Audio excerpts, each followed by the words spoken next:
Hi, I'm Lois Kelly, and welcome to the Agile Uprising podcast.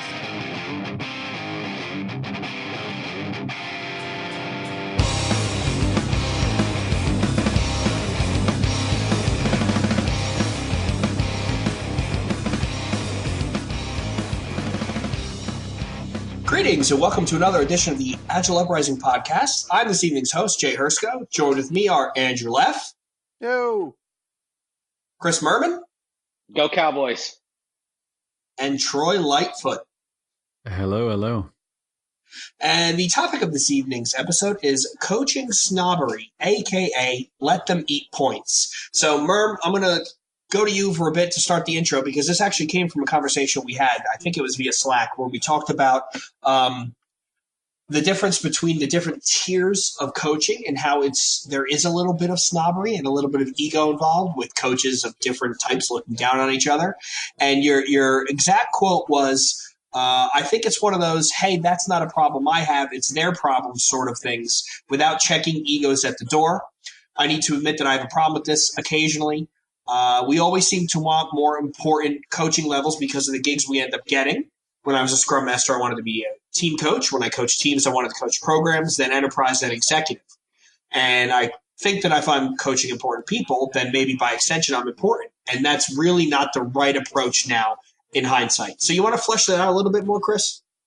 I mean, I kind of nailed it with that, with whatever I put in our Slack channel. I honestly was, I kind of wanted to know, am I the only one that thinks this at times? And I think that's one thing that's great, not just about our community at AU, but also the Agile community overall, is that we are a place where we can say, am I the only one that struggles with this? Most of the time it's not, right? And in that, the struggle was, do I sometimes feel elitist? Do I feel more important depending on the level of coach that I am? And it has nothing to, I'm a salaried employee, so it has nothing to do with like, I get more money if I'm a program versus team coach, but, there's a certain prestige to it. And I think that the response I got from people from specifically the group on this chat, but others that I've spoken to, it's like, no, I do feel better when I'm considered, oh, I'm an enterprise coach or I'm a program coach. And honestly, I don't know. I don't even know if that's the right approach. You know what I mean? Troy, first thoughts. I think that hierarchy is part of human nature. Whether or not it's the best approach in an organization is debatable. But I would say it's natural to want to ascend to a quote-unquote higher level. My thoughts are that coaching, regardless of what level, quote-unquote level, because I don't even personally think of it that way, but coaching leadership, coaching teams, coaching program, portfolio, in my opinion, they're all needed and they're all equal, because without one, you usually don't get the best, full results, right? So kind of going back to integral theory and going back to a previous podcast, everything is a part and everything is a whole. So that's the way I think. So it's just as important that the Agile team is coached well, just as it's important that leadership is coached well. So I don't really see a difference. Now, maybe there's a difference when it comes to salary, when it comes to experience, different things like that. But really, you can have a ton of experience at the team level and have, very little at the executive level. It doesn't make you any less of a person. It just means you haven't had the opportunity, because sometimes it's hard to get that. Not to cut you up, Troy, but you're front loading our conversation. Right. We're gonna get to all that stuff. So cut me off. Go ahead. Go Andrew. Yeah. Initial thoughts. Yeah, so Murman and I were going back and forth about this on Slack, and I've had some time to iterate through this madness in my head, and I had a little bit of a moment the other day, and I was like, I didn't realize this until I've been around a lot more coaches over the past couple of years. So I've been interacting with a lot more coaches, and I didn't get that hierarchical feeling until I was around more coaches, where I was like, oh, I'm a team coach. Ew, you scrub the toilet, right? It's like, oh, sorry about that. Someone's got to scrub the toilet, right? So it didn't seem like it was within the outside of the coaching bubble until I was inside the bubble that I started to feel this. Well, if you're an enterprise coach, you're at a higher level than if you're at a team coach or a program coach. And it just was a weird thing. I hadn't felt that in quite some time since I left like working full time in corporate America. Like, I'm a level 6 VP. I've got God rights, on my computer. So literally that type of instance. So it's an interesting sort of challenge in my brain around that. Coaches rating other coaches. So let me ask you this, to the panel. What is the difference between a team coach, a program coach, an enterprise coach? What is the difference? And I'm going to start with you, Murman. Honestly, I kind of loved how Troy said it earlier about it feels to me like similar skills and tools and techniques and such are used, right? If you're facilitating a single agile team or a couple of agile teams versus a program team or an enterprise team, like you're still facilitating, you're still trying to get the team from point A to point B. I think that where the only nuance I've seen is when you reach the executive kind of level, there's definitely a nuance to the strategy that's involved. And so maybe when you're at the team level or program level, you're more kind of execution based and less long-term strategy based. I don't know. I'm throwing that out there as a maybe. So I don't know. I'll shut up there and see what other people think. Troy, what do you think? Is the question? Sorry, Jay. Rephrase the question one more time for me. What's the difference? We so far in this conversations, we're about 6 minutes in. We've talked about team coaches, program coach, portfolio coaches, enterprise coach. What exactly, if any, is the difference between these different coaching strata? Well, at the team level, it's just a different set of practices and processes maybe. And then, so for instance, at the team level, you're talking about Scrum, Kanban, XP practices, those types of things, right? As well as individual and team coaching. But the individual and team coaching skills can apply to all the levels, I would say. But things like portfolio coaching or executive coaching, you may have to have other skill sets, maybe in business or when it comes to product management that you might not necessarily totally get at the team level. At the end of the day, though, I think they're just different additional competencies that can be developed. But one of the things I wanted to say real quick is that Agile was developed at the team level, and the people doing the work, without them, we have nothing. So I think the idea of being a team coach is some kind of substandard thing is ridiculous. In fact, I think we need more team coaches. So. Hear, hear, hear, hear. Andrew, difference between the levels, if any?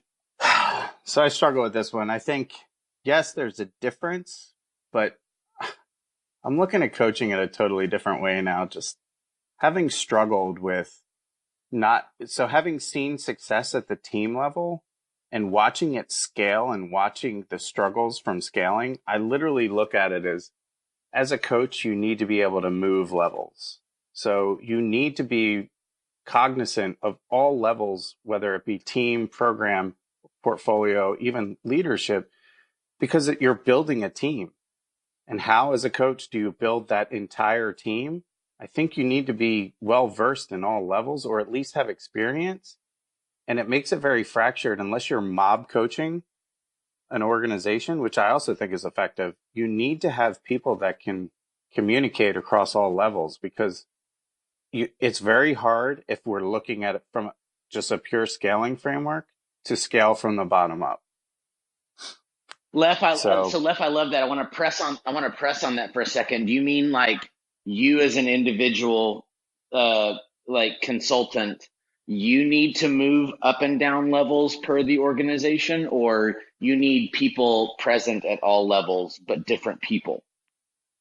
So I don't think one person could manage, and again, it depends on the size, but I think collectively, let's say we're on the larger side of a organization, more of an enterprise wide effort. I do think you need multiple coaches, but that are aligned, that are all moving Right. in some sort of synchronization in a way that we're all practicing and training and teaching in a similar method to organize around the change that's coming or that's happening. Well, the reason why I ask is I'm in a situation right now where I'm trying to get, I'm on a client where I'm trying to get a couple of safe trains out the door. And so I'm doing the discovery and analysis and trying to get those people kind of enabled to, launch their own stuff. But at the same time, there's an internal transformation team that also wants to get involved. And so I find myself some of the time I'm talking with the program teams trying to get these trains launched, but at the same time, I'm also working with these internal people that want to like bring change and transformation and coaching and such inside the organization. So I find myself often having varying levels of discussion, like even in my own day. So I don't know. I do find that piece interesting. Like Troy, do you find yourself kind of going up and down the ladder of quote unquote hierarchy ever? Well, right now, perfect example at the client I'm at. So I'm doing team coaching, program coaching, product management. So I'm working on creating, in the safe realm, right? Working on creating epics. The next kind of step is true strategic themes and standing up portfolio. I did stuff like, standing up program Kanban and tracking flow metrics and working on the delivery pipeline when it comes to trying to get things out the door, right? On top of just doing team level coaching. So I just consider myself a coach. Like, I don't really, if you ask me what I am, I guess I'm a team coach, but I don't know. I mean, every client though, you're going to get different experiences and have access to different people. Like, I don't have access necessarily to CEO or that level of executive, right? But SVP, senior leadership, I do. So that's what's going on with me. To me, it's fun to work on many different things like that. But I'll just say this, going back to my previous statement, and I'm not talking about this client, I'm just talking about in general. People scale, yet they lack the fundamentals at the team level. And I think that's heavily, heavily needed because I posted this on the Slack earlier, but if you scale garbage, you get a huge landfill. So I really think there should be a heavy need for team coaching, and especially in XP practice. So it's interesting you say that, Troy. So I absolutely agree. And it's funny you say you're a team coach, but you're coaching at all levels. So to me, and I'm just going to say this because I'm in that state of mind at the moment. The whole tiering of coaching, whether it be team, program, enterprise, portfolio, whatever we want to call it, it's just about billing. So I can bill more if I'm an enterprise coach versus a team coach. That was going to be one of my questions from the guy who on the podcast who's not a consultant. Is this whole coaching hierarchy thing almost a false dichotomy created due to bill rates by the vendors? You think that has something to do with it? Me personally, yes. I think there is a skill set that a really solid team coach may not feel comfortable in front of the C-suite, right? It's a different relationship that you have with a scrum team than you do with executives. Now, that being said, yeah, I do believe that we've created a billing model that allows us to up the rate when we call ourselves an enterprise coach and change the rate when we call ourselves a team coach. And I think that's why people will turn their nose up at it. So as an independent consultant, of course I want to be an enterprise coach because I'll get paid more. Listen, we're all looking to make a living. So yeah, so I don't know. Let me provide a counter, like the opposite. I mean, I don't disagree with it. I guess the other side of that is, there are legit more coaching gigs than there are people. I mean, not just in the US, but globally, right? Like They're like, Yes. we don't need to worry about finding employment right now. And I think that is I guess that gives me comfort to kind of be real and authentic. And if I need to, say some bad things or, tell someone some tough truths, that makes me, I don't know, I have security in going like, I can find another job. Like, I don't care. And I'll probably get a raise in doing it because that's the competition there is. So I don't know. I feel like the reason why the hierarchy was invented is, everybody has their CSM.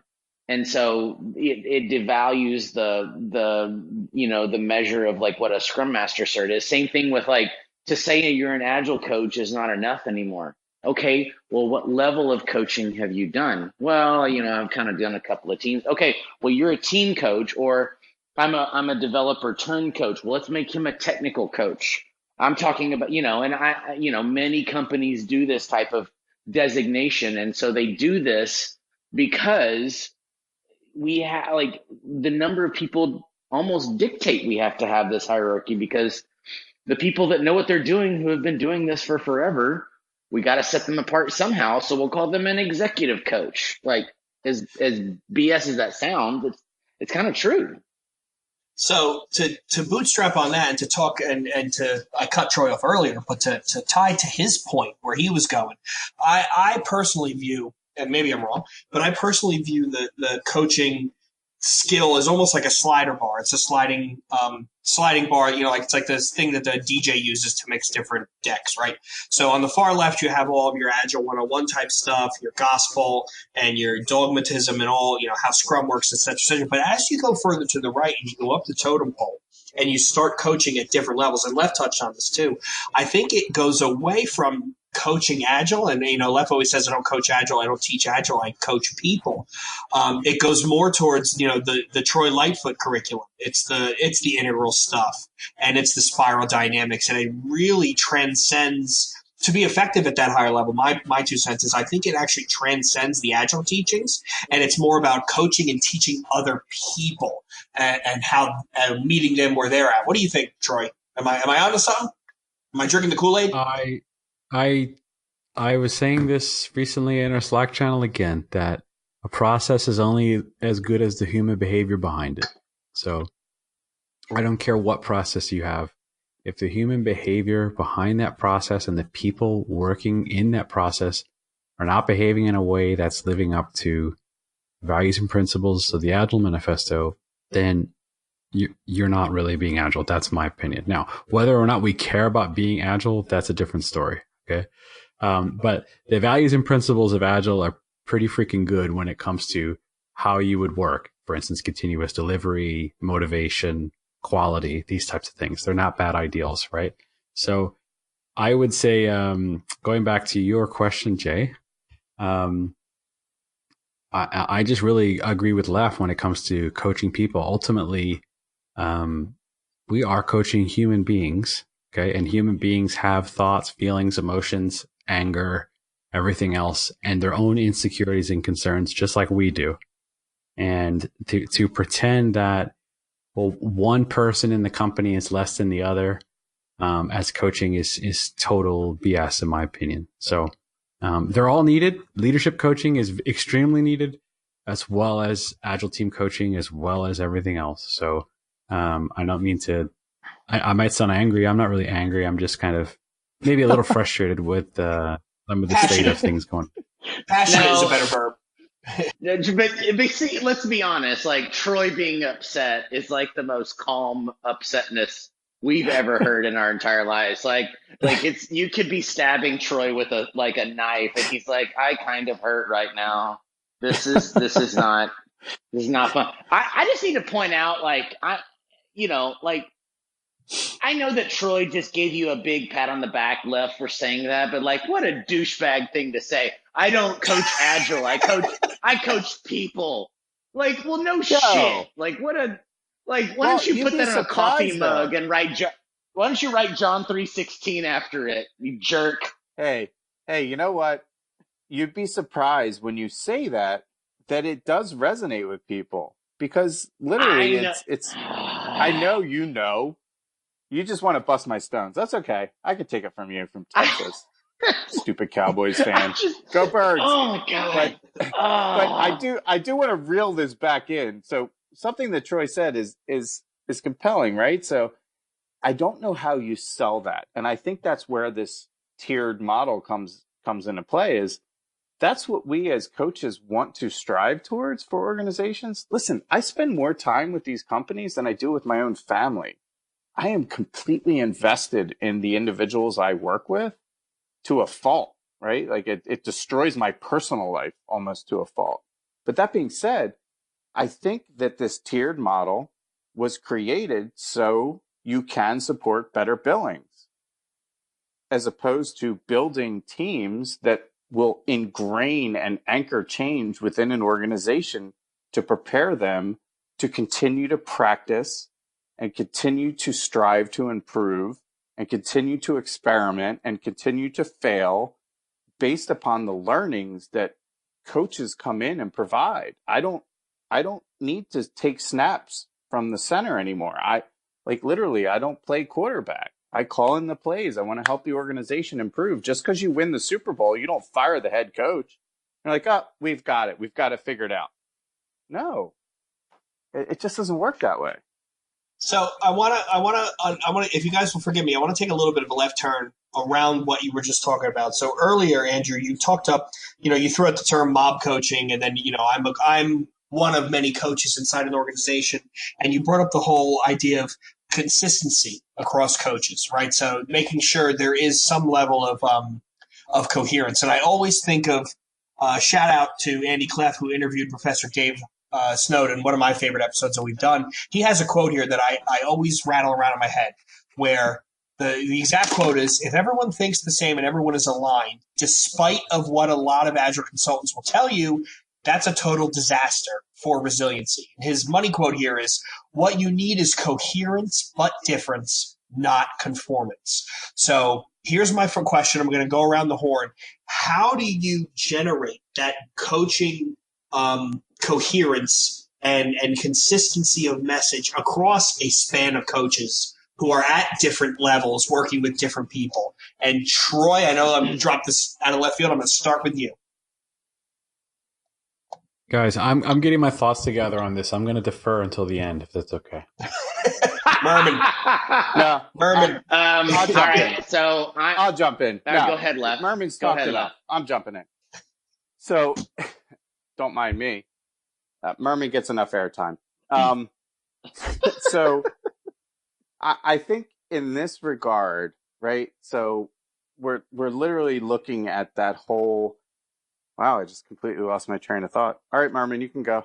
It just totally vanished. I had a senior moment. Leave that in. Like, do not cut that moment out. Like, I'm not touching. Leave that. I'm not shit touching. Yeah, in. wow. No. That's amazing. I'm gonna step all over Murman. I've lost it. So I guess I'm gonna start with the contrarian thought. Is I don't necessarily believe in.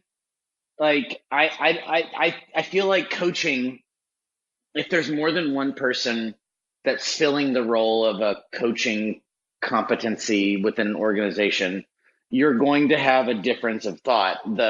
My current coaching partner, Scott Frost, who is really accomplished within not only the SAFE community but also just within SIQ in general. He told me, he said, like I said. We were in a session and I kind of disagreed with him. And afterwards I said, hey, I'm sorry. I'm sorry. I kind of differed with you and thought I just felt really strongly to kind of voice my opinion. He said, actually, I love that you spoke up because we don't need to agree on everything. It's actually good for the client to hear us working ideas out in front of them because they need to learn how to do the exact same thing. So I don't, if I'm right now, I've got a bunch of people that want to be coaches inside my current client organization that are dying to, learn how to do it. And they're all like baby birds just saying like, feed me whatever I need to do. Like, tell me what I need to do to be a coach. And I'm like, well, I don't know how to do that. Just go do you and figure out how to help people like deliver shit in a better way kind of a thing. I don't know that needs to be the same message. Like no two coaches are this. Like Troy and Leff and I all probably, having not spent time on the same client, we probably all coach differently. And I think that that's okay. You know what I mean? Right, but my question is around coherence, and how do you make sure that you don't, like we'll use Troy's favorite example lately when we talk about food groups, right? How do we make sure that you're not saying eggs are good, Leff's not saying eggs are bad, and Troy's not saying, well, I don't even need eggs, I don't know why anybody goes near it. How do we? I go back to that same point of like, I don't know that it matters. No, I think that we can say. I think that we can say egg. I think Leff can say eggs are good, and I can say eggs are bad, and that's okay. So I'm going to use an example of a client that I'm working with where this has become a problem, where we have multiple coaches within the same portfolio, and where you might say eggs, I might say chicken. That has caused actual internal conflict where the client becomes confused. So I do think there needs to be consistent vocabulary used, style, method, ability to teach should be completely artistic, right? Should be completely your personality. You should be able to connect with the individuals you're working with. But I do believe if you're working in the same organization, and I'm going to tailor this to much more around a portfolio, value stream, solution, whatever we want to call it, it should be consistent up and down across all levels of that area, in the sense of we should be talking and at least using the same vocabulary. So there's not creating confusion. Like literally, some teams in my portfolio are a train. Some teams are a tribe. Some teams are something completely random, right? So it creates sort of all this crazy confusion. So lack of ubiquitous nomenclature is actually causing problems because potato, people don't know what they're actually talking about. Right, because they don't take the time to understand the what the words mean. So they get married to the actual word, right? It's like DevOps. I literally have a swear jar in my Scrum room that if you say DevOps or refactoring, it's $5, unless you can explain exactly why you're using that term. So I think we abuse the language because we don't take the time to understand what it means. It's a good observation. Troy, I know you've been ruminating for a bit. Care to jump in? Yeah, so I think, like anything in life, I think there's truth in both. So, the advantage of doing what Leff is talking about is, for instance, at the client I'm at, I'm working with another coach on a daily basis. We're not in the same meetings all the time. I mean, we have kind of different teams, different things we do. Sometimes we do pair on things, but we always sync up and talk about, hey, what are you working on? What am I working on? Let's kind of put our brains together and make sure we're trying to achieve the same goal, delivering a similar message, things like that, for exact reasons that, Andrew's talking about, right? Maybe going back to what Dave Snowden is talking about, there's some truth in that too, maybe. And that's where there maybe needs to be a balance, because when you get comfortable with one way of doing things or one way of thinking, right? Like human beings, they want to be comfortable, okay? And they don't like to be pushed outside of, most people don't like to be pushed outside their comfort zone. And it's just human nature, right? You guys familiar with this term hormesis? It's basically like how I'm not familiar with it, so. Right. So it's basically like how it's a biological thing, but I do think it applies when it comes to, it's a guess of mine that it applies mentally too, but basically hormesis is like whenever your body has stressors, that the stressors, your body resists the stressors, and then you end up becoming stronger because of it. But your body's first reaction is to always resist to go back to a state of homeostasis. So for instance, like, exercise is a stressor on your body and it actually breaks things down and things, different things like that. But ultimately it can make you stronger. So that's an example, right? So I think that if what Dave Snowden is talking about is if everyone is saying the same exact thing, no one is challenging the status quo, maybe that's what he's talking about. You don't have difference of opinion. You don't have these stressors coming in, challenging people, then you might not get the growth. So I do think difference of opinion and difference of approaches is probably very valuable, but I think there needs to be a balance between that and just confusing the shit out of people. So I do think that, and I'm not sure what the right balance is. It might just be different for every case. But I think you're close to. Hold on. As per usual, let's all talk at once. Yes, I know. As per usual, like Troy comes in and said, like, takes 5 minutes of rambling from the rest of us and is like, I'm gonna make sense of this bullshit you all have been saying. So I guess the question is that I love the way you put it, Troy, but the question to the rest of us is okay, that makes sense to do. What are the things that we do in order to get that result? I mean, we could say just talk to people and like let's align on like how are the outcomes that we're all trying to reach and coach towards and kind of a thing. But like that's pretty basic, right? So like what's a deeper level of how do we actually do this shit? So, Troy, back to your point, you are correct in what Dave was talking about, Professor Dave, because I think the next money quote that he has in that line of conversation is, we're trying to create systems that learn, and air quotes, happy systems don't learn, they're complacent. So that's basically it. They're trying to, if you don't have any stressors in the system, you never learn where the leaks are. You never learn where the shortcomings are.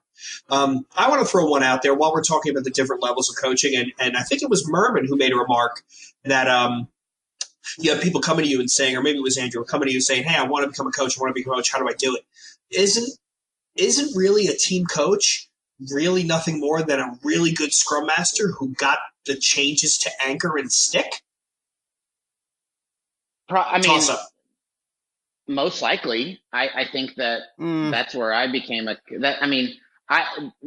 think that I used to before I was an Agile coach, I called myself a Scrum coach because Scrum was the only framework I knew at the time. And so I'd done Scrum long enough so that they were like, hey, can we just like come to you for Scrum questions and you can be like kind of like the tiebreaker of things? And that's how kind of I learned to start coaching, which is, well, Scrum says this or it says that. So I don't know. I mean, maybe I think that's probably that may be a little black and white to call it that. So I don't know. Leff, do you disagree?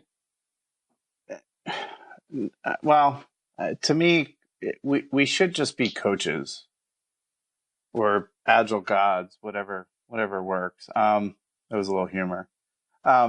So to me, it's I don't know. I struggle with this comment, this conversation or question.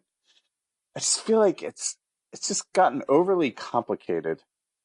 But I don't know if we take Scrum Masters and actually really invest in Scrum Masters to understand servant leaders. As coaches, all I am is a servant leader. I serve the organization to be better. I want to build schools within an organization and not prisons, right?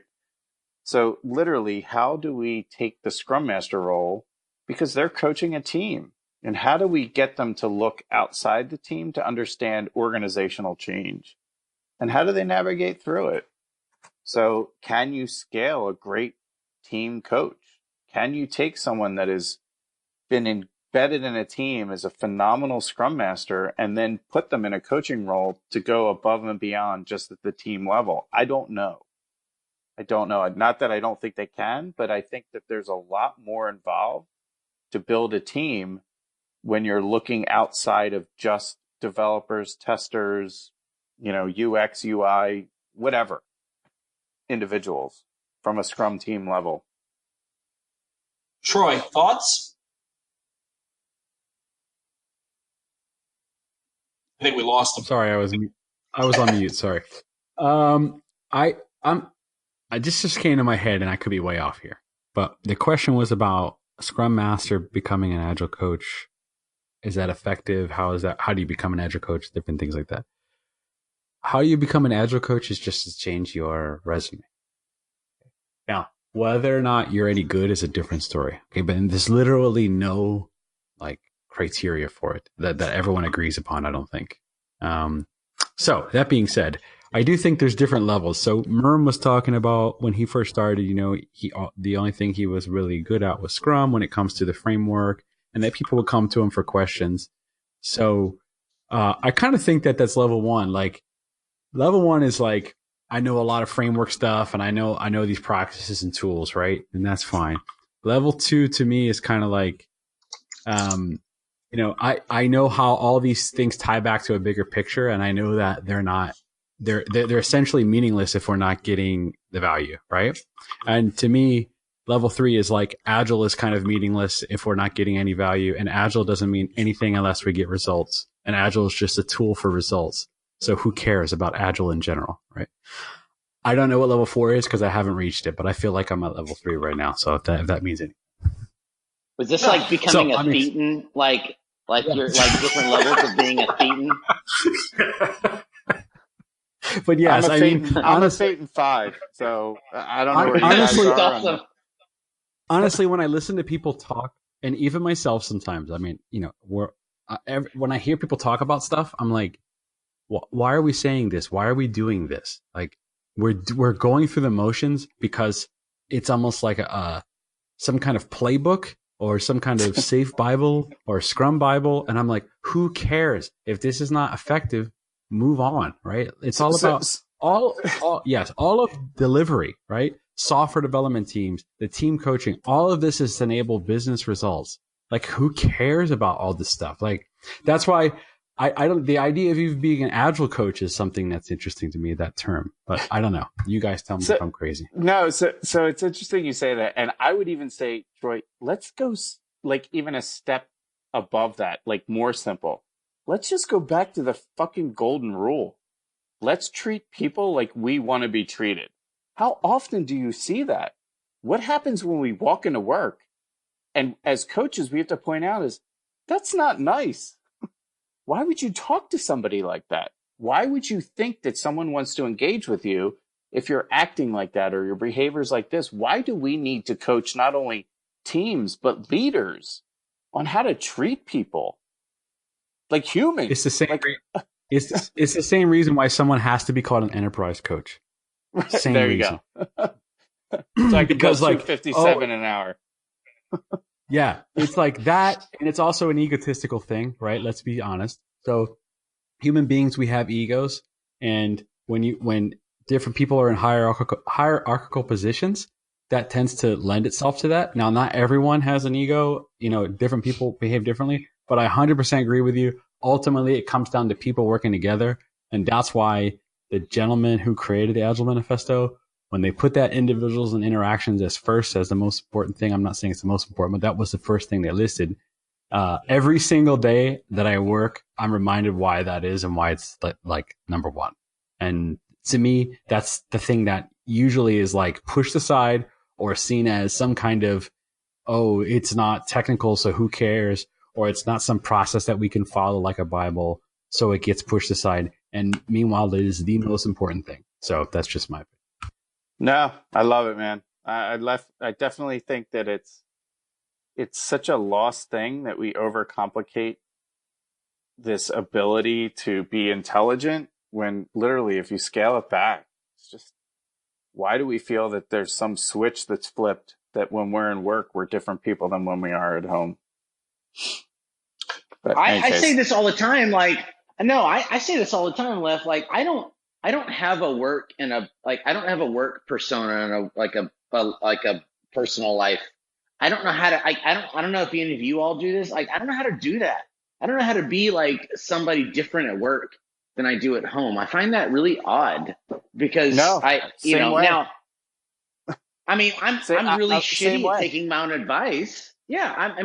I don't know how the things that I coach people to do every day. I'm really awful at taking that advice, which is why, there's things like therapy and life coaching and whatever and such, but, and why Agile conferences are literally us just diagnosing our own life problems because we don't know how to apply the shit that we do to our own lives every day. But I don't know. I just think that that's weird. So it's interesting you say that. And I find myself in my personal, because I do practice everything I preach. Well, not everything. Come on. I can't be a purist, but for the most part, I live, eat, and breathe this stuff. And that's why I love coaching. That's why I love what I do. So I do it in my personal life, and it drives the people in my family absolutely bonkers, right? Like, is this the way you talk to the people at work? And I'm like, well, yeah, it is. Well, now I no longer feel special. but it's interesting you say that. And I think, and again, this is my opinion, I think great coaching, it blurs that line. This isn't something you turn on and off. I'm exhausted at the end of a day because I've invested everything I have, not only at the client, but at my personal life, right? Whether I'm at a client or at home, I'm fully ingrained and invested. So it's an exhausting mindset. And I don't think everyone is cut out for this type of work. And there's a lot of people that, hey, you don't need to, you can call yourself a coach. Anyone can call themselves a coach. It's just, hey, I'm a coach. I got my CSM, now I'm a coach. So with that being said, this was an awesome conversation, and I think we could probably go for another hour. But I want to be conscious of everybody's time because it is running late. So I'm going to go around the horn for some final thoughts on the topic or anything else you want to throw out. And I'm going to start. You've been quiet for a bit, Troy, so I'm going to start with you. I love everyone in this call. That's awful. That is ridiculous, Troy. And I love my work. That's all you have to say for yourself? Yes. Murman, final thoughts? We've been talking in Slack while we've been doing this podcast, and I love this kind of like dark side of coaching kind of topic that we've kind of uncovered. I feel like we don't talk about this shit enough. And how to help people enough, and like what are like the ivory towers that we seem to be simultaneously building up and also trying to knock down in the community. And I feel like we need to address it more. So I don't know. I feel like we need to talk about this more. So I love that we stumble onto this. Andrew? Yeah. So as usual, Murm steals my thunder, but to echo what he's saying, I totally agree. I would love to hear from the other coaches or scrum masters in the community that are listening and participating in any of the Agile Uprising, forums in respect to what is the dark side of coaching as coaches? What is our ability to inspire the coaching community? So let's talk about some of the dirty secrets of coaching. Let's talk about it and really kind of engage in the community to see where other people feel, because I feel like this was an awesome conversation. And again, 45 minutes is never enough to really dig deep, but this is just to seed that. So really, I want to engage the community to see where other people feel. And I coach my teams the same way, and my programs and my portfolios. This is my Dr. Phil speech. This is a safe place to talk about hard things. So let's get some courage out in the community and see where other people's heads are at and challenge us. That word courage. You said hard. That word courage keeps coming up. And I always think about, the Kent Beck quote and all that. And when you talked about, we don't talk enough as coaches, as practitioners. And there are things like therapy for those of us outside. And I think the two keys to self-improvement is to realizing that you need the improvement, and then realizing that you're not alone and there are other people that need the exact same type of improvement, maybe just out of a different flavor. So I know we started off this conversation trying to talk about one thing. We made a hard left and went to a much more, I think, exciting and interesting topic. But I do want to continue this conversation going forward. And I think Andrew called it out best. Engage with us on Twitter, please. Engage on the coalition. Let's hear from other coaches. Let's hear from people being coached. What do you think? What's the dark side? What happens when you get two coaches saying potato versus potato? Like what are the knock-on effects of that? Using dogma, preaching to the converted, that sort of stuff. Let's continue the conversation. I'm not going to go around the horn because we're over time, so I'm not going to go around the horn for any last-minute shout-outs or pimps, but pimping of your personal wares and chilling. But I will say this. Thank you, Chris. Thank you, Andrew. Thank you, Troy, joining us last minute. I think this was a really good conversation. Thanks again to our Agile Uprising audience. If you enjoyed the episode, please give us a review on iTunes, a rating, leave a comment, iTunes, Stitcher, Blueberry, Podnet, wherever, Podbean, we're all over the place. If this is your first time tuning in, I'd ask you subscribe. And then please, if you would, be so kind as to join the conversation, share some stories, coalition.agileuprising.com. We look forward to hearing from you. And until next time, this is the Agile Uprising Podcast signing off. We look forward to hearing from you. And until next time.